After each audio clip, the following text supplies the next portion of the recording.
दोस्तों, ये दो विपरीत ध्रुवों की कहानी है। एक तरफ है फेमस बेसबॉल प्लेयर और दूसरी तरफ है एक छोटे से कस्बे की प्राथमिक विद्यालय की टीचर। इससे ज़्यादा दो अलग व्यक्ति नहीं हो सकते। एक यंग था और दूसरी बुजुर्ग महिला।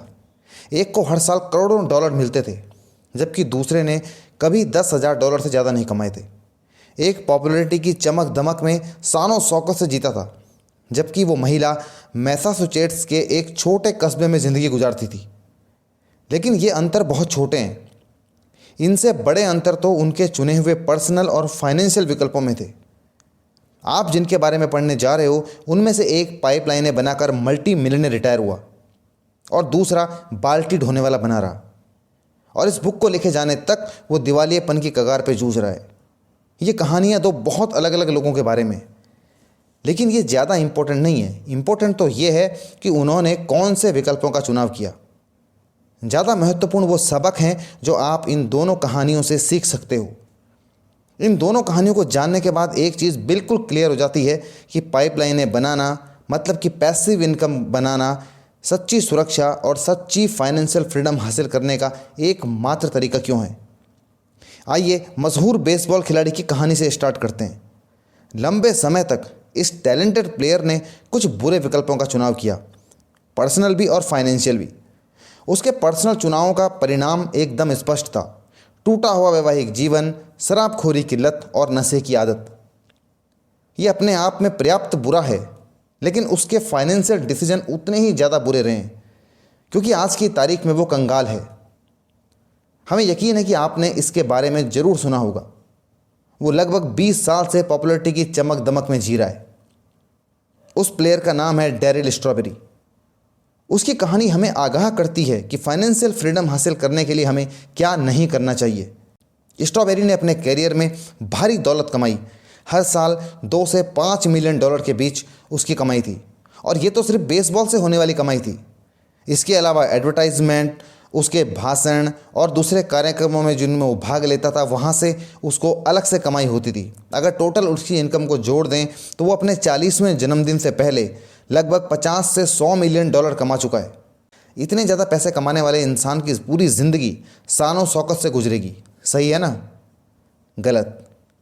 एक स्थानीय अखबार में खबर छपी थी कि स्ट्रॉबेरी के पास, जो उनकी प्रेजेंट वाइफ है कैरिस, और उनके 3 बच्चों को सहारा देने के लिए कोई भी इनकम नहीं है और कोई भी सेविंग्स नहीं है उनके पास। 100 मिलियन डॉलर कमाए और उसमें से कुछ भी नहीं बचाया, सब कुछ खर्च कर दिया। आखिर हुआ क्या था? महंगे मकान, महंगी कारें, महंगे वकील, महंगा तलाक, इन सब में उसका सब कुछ तबाह हो गया। ऑथर जब इस बुक को लिख रहे हैं तो स्ट्रॉबेरी को बेसबॉल खेलने से निलंबित कर दिया गया है। अब उसके पास कोई इनकम नहीं है, लेकिन अभी भी जो चीज़ उसके पास आ रही हैं वो हैं वो बिल, और वो बिल हर दिन और हर महीने उसी तरह लगातार आ रहे हैं जैसे मानसून में बारिश आती है। दूसरी कहानी का अंत काफ़ी अलग है। ये छोटे कस्बे में रहने वाली मार्गरेट ओडॉनेल नामक एक टीचर की कहानी है। इस कहानी से ये साबित होता है कि बड़ी पाइपलाइन बनाने के लिए आपको बाल्टियाँ ढोने की ज़रूरत नहीं है।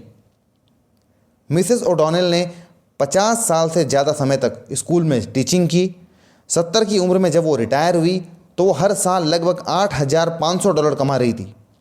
लेकिन 100 वर्ष की उम्र में अपनी मृत्यु के टाइम वो 10 अलग अलग परोपकारी संस्थाओं को $2 मिलियन के आसपास छोड़कर गई। $10,000 प्रति वर्ष से भी कम आमदनी वाली महिला इतनी भारी दौलत आखिर कैसे इकट्ठी कर पाई? आसान है। उसने अच्छे शेयरों में नियमित रूप से हर महीने निवेश किया। उससे उसने अपनी लॉन्ग टर्म की पाइपलाइन बनाई और इसको लंबे समय तक चक्रवृद्धि होने दिया। कंपाउंडिंग की शक्ति हम सब जानते हैं। मार्गरेट को स्टॉक मार्केट में बड़ा इंटरेस्ट आता था। वो शेयरों में बहुत रुचि रखती थी। उनके ब्रोकर ने एक बार कहा कि पहली बार जब मैं उनसे मिला तो उन्होंने मेरी डेस्क पर 3 कागज़ फेंकते हुए कहा कि मैं इन कुत्तों के साथ क्या करूं। वो उन शेयरों के बारे में बात कर रही थी जो कि अच्छे नहीं चल रहे थे। अगले 20 साल तक मार्गरेट का पोर्टफोलियो फलता फूलता रहा। इसमें ब्लू चिप शेयर्स थे, बॉन्ड थे, यूटिलिटी स्टॉक्स थे, जो कि उनकी मृत्यु तक उनके पास रहे।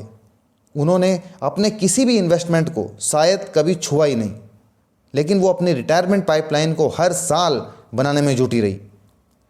अगर आप ये सोच रहे हो कि मार्गरेट उन लेडीज़ में थी कि जो कूपन काटती है और उपयोग किए हुए टी बैग को बचाती है और पाई पाई जोड़ती है, तो आप गलत सोच रहे हो। वो अपनी फ्रेंड्स के साथ बाहर खाना खाने जाती थी और लंबी छुट्टियों का आनंद लेने के लिए फ़्लाइट से यूरोप की यात्रा करती थी। इस महिला ने खुद को जीवन के आनंदों से वंचित नहीं किया, लेकिन उन्होंने अपने खर्च में अनुशासन और संयम का परिचय दिया। उसने हर महीने सेविंग की, हर महीने इन्वेस्टमेंट किया, और जब वो रिटायर हो गई तो उसके बाद भी उसकी इन्वेस्टमेंट जारी रही। मार्गरेट लॉन्ग टर्म पाइपलाइन निर्माता का आदर्श उदाहरण है। उन्होंने 20 की उम्र के बाद ही सेविंग्स और इन्वेस्टमेंट स्टार्ट कर दिया था और वो 100 साल की उम्र में अपनी मृत्यु तक यही करती रही। अब आप हमारी बात का मतलब समझ गए होंगे। जब हमने पाइपलाइन की पावर के बारे में बात की थी, डैरिल स्ट्रॉबेरी बरसों तक एक बड़ी बाल्टी ढोते रहे, लेकिन आज उनके पास क्या है? कुछ नहीं, सिर्फ कैंसिल चेक। स्ट्रॉबेरी के पास पाइपलाइन बनाने के लिए 20 साल थे। अगर उन्होंने अपनी इनकम का 10% भी बचाया होता और उन्हें स्टॉक मार्केट में इन्वेस्ट किया होता, तो आज उनके पास लगभग $20 मिलियन और $100 मिलियन के बीच की इन्वेस्टमेंट होती। लेकिन उन्होंने ऐसा नहीं किया। स्ट्रॉबेरी ये मानकर चल रहा था कि उसकी बाल्टी कभी खाली नहीं होगी। ये बहुत बड़ी गलती थी। बाल्टियाँ अपने आप नहीं भरती हैं, चाहे वो कितनी ही बड़ी क्यों ना हो। इसलिए बाल्टी ढोने वालों को इसको दोबारा भरने के लिए नदी तक जाना पड़ता है। जब वो ढोना छोड़ देते हैं, रिटायरमेंट की वजह से या बीमारी या फिर चोट की वजह से या फिर थकान की वजह से, तो उनकी बाल्टी सूखने लगती है। वहीं दूसरी तरफ पाइपलाइन बाल्टियों के सूखने के लंबे समय के बाद भी मुनाफा देती रहती हैं। ये नियम बड़ी बाल्टी ढोने वालों के लिए भी उतना ही कारगर है जितना कि छोटी बाल्टी वालों के लिए। जैसा हमने कहा है, बाल्टी का आकार महत्वपूर्ण नहीं होता है। बड़ी बाल्टी वाले में खर्चा करने की ज़्यादा प्रवृत्ति होती है। फाइनेंशियल फ्रीडम की कुंजी ये है कि पाइपलाइन निर्माता की मानसिकता अपनाओ और फिर अपनी पाइपलाइन योजना पर काम करो। ढेर सारे पैसे कमाना फाइनेंशियल फ्रीडम की गारंटी नहीं है। ये सिर्फ पाइपलाइनों से ही पॉसिबल है। अगर आप पाइपलाइन रणनीति नहीं अपनाते हैं तो आपकी बाल्टी सूख जाएगी। हमने आपको डैरिल स्ट्रॉबेरी की कहानी की एक बिंदु को अतिरंजित करने के लिए बताई है। अगर डैरिल स्ट्रॉबेरी की इतनी बड़ी बाल्टी सूख सकती है तो आपकी बाल्टी का क्या होगा? इस बारे में ज़रूर सोचिए। स्ट्रॉबेरी एक पेचेक से दूसरे पेचेक तक जीता था। आपकी हालत क्या है? स्ट्रॉबेरी इस तरह से काम कर रहा था मानो उसकी बाल्टी ढोने वाले के दिन कभी ख़त्म नहीं होंगे। आपकी स्थिति कैसी है? स्ट्रॉबेरी ने मूर्खता से पैसा खर्च किया और अपना टाइम वेस्ट किया, जबकि वो इसका समझदारी से इस्तेमाल करके अपने जीवन की डोर बना सकता था। निश्चित रूप से स्ट्रॉबेरी ने कुछ बुरे विकल्पों का चुनाव किया, जिनकी वजह से उसके सारे पैसे बर्बाद हुए। लेकिन उसका सबसे बुरा फाइनेंशियल जो डिसीजन था वो ये था कि उसने कभी पाइपलाइन बनाने की कोशिश की ही नहीं। ये क्षमा करने के योग्य नहीं था। वो क्या सोच रहा था? वहीं दूसरी ओर मार्गरेट ओडॉनेल जब बाल्टी ढो रही थी, मतलब जब वो जॉब कर रही थी, तब उसने समझदारी से अपनी पाइपलाइन बनाना स्टार्ट कर दिया था। जब उसके बाल्टी ढोने वाले दिन खत्म हो गए, तब भी उसकी पाइपलाइनें काम करती रही और पैसा बहकर उसके पास आता रहा। अब चुनने की बारी आपकी है। अब हम आपसे पूछते हैं, आप किसके जैसी आर्थिक स्थिति चाहोगे? डैरिल स्ट्रॉबेरी के या फिर मार्गरेट ओडॉनेल के? अगर जवाब मार्गरेट ओडॉनेल है तो आपको तुरंत ही अपनी पाइपलाइन बनाना स्टार्ट करने की ज़रूरत है। पाइपलाइनें आपके जीवन की डोर इसलिए हैं क्योंकि वो लगातार अपने आप काम करती रहती हैं। उन्हें समय समय पर देखभाल की ज़रूरत हो सकती है और मरम्मत की भी। शायद हो सकता है दोबारा बनाने की भी ज़रूरत पड़े, लेकिन पाइपलाइनें साल दर साल आपको प्रॉफिट देती रहती हैं। डैरिल स्ट्रॉबेरी और मार्गरेट ओडॉनेल के पास एक विकल्प था। डैरिल स्ट्रॉबेरी ने बाल्टियों का चुनाव किया और मार्गरेट ओडॉनेल ने पाइपलाइनों का चुनाव किया। उन्होंने अपने विकल्प चुन लिए। अब विकल्प चुनने की बारी आपकी है। आप किस चीज़ को प्राथमिकता देंगे?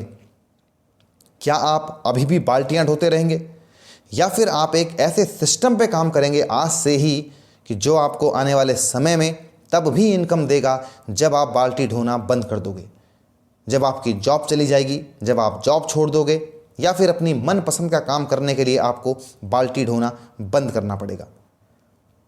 जिस दिन आपकी बाल्टी ढोना बंद हो जाएगा उस दिन आपकी इनकम बंद हो जाएगी। लेकिन अगर आप आज से ही अपनी पाइपलाइन बनाना स्टार्ट कर देते हो तो आपकी पाइपलाइन आपको तब भी इनकम देगी जब आप सो रहे होंगे, तब भी इनकम देगी जब आप खेल रहे होंगे, तब भी इनकम देगी जब आप अपनी फैमिली के साथ क्वालिटी टाइम स्पेंड कर रहे होंगे, तब भी इनकम देगी जब आप अपने फ्रेंड्स के साथ में घूमने के लिए देश विदेश की यात्रा कर रहे होंगे। तो दोस्तों, पाइपलाइन की शक्ति को आपको समझना बहुत ज़्यादा ज़रूरी है। जितनी जल्दी हो सके आप अपनी पाइपलाइन बनाना स्टार्ट कर दीजिए। आप कुछ भी काम कर रहे हो, आप कोई जॉब कर रहे हो या आप कोई छोटा मोटा बिजनेस आपने स्टार्ट किया हो, आप एक साइड से अपनी पाइपलाइन बनाना स्टार्ट कर दीजिए। एक ऐसा सिस्टम बनाना तैयार कर दीजिए कि जो सिस्टम आपके प्रेजेंट रहने के बिना भी आपको इनकम देता रहे। अगर आप इस बारे में आज नहीं सोचते हैं तो यकीन मानिए आप भविष्य में बहुत ज़्यादा पछताने वाले हैं, क्योंकि किसी भी काम को करने का सबसे बढ़िया जो समय है वो आज है।